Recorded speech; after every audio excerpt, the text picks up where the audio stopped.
Hi friends, ఇవాళ అందరికీ ఇష్టమైన ఎమ్మి ఎగ్ కర్రీ ఎలా చేయాలో తెలుసుకుందాం. ఎగ్ కర్రీ కావాల్సిన ఇంగ్రీడియంట్స్: చాప్డ్ ఆనియన్స్, తిరమాత గింజలు, కరివేపాకు, కొత్తిమీర, పుదీనా, అల్లం వెల్లుల్లి పేస్ట్, బాయిల్డ్ ఎగ్స్.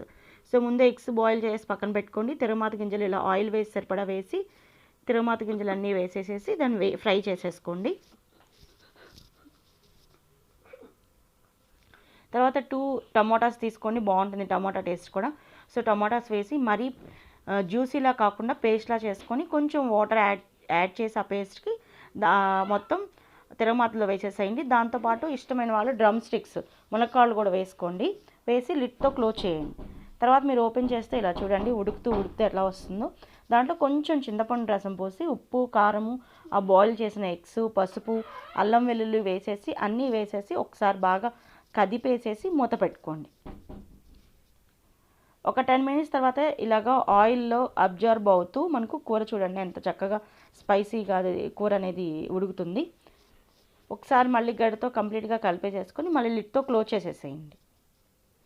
సో మీ టేస్ట్ అండి, మీకు ఇష్టమైన వాళ్ళు ఘాటు కావాలంటే కొంచెం స్పైసీగా చేసుకోవచ్చు.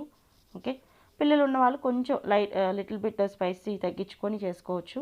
ఓకే, సో తర్వాత మూత ఓపెన్ చేస్తే చూడండి, ఆయిల్ అనేది మనకు కూరలోంచి సపరేట్ అవ్వాలి. అప్పుడే మనకు కూర అనేది చాలా బాగుంటుంది. మళ్ళీ ఒకసారి కలిపేసేసుకోండి, మసాలా యాడ్ చేసుకొని క్లోజ్ చేసుకోండి. ఎమ్మి egg curry ready. Please like, subscribe and share. For more videos click the bell icon.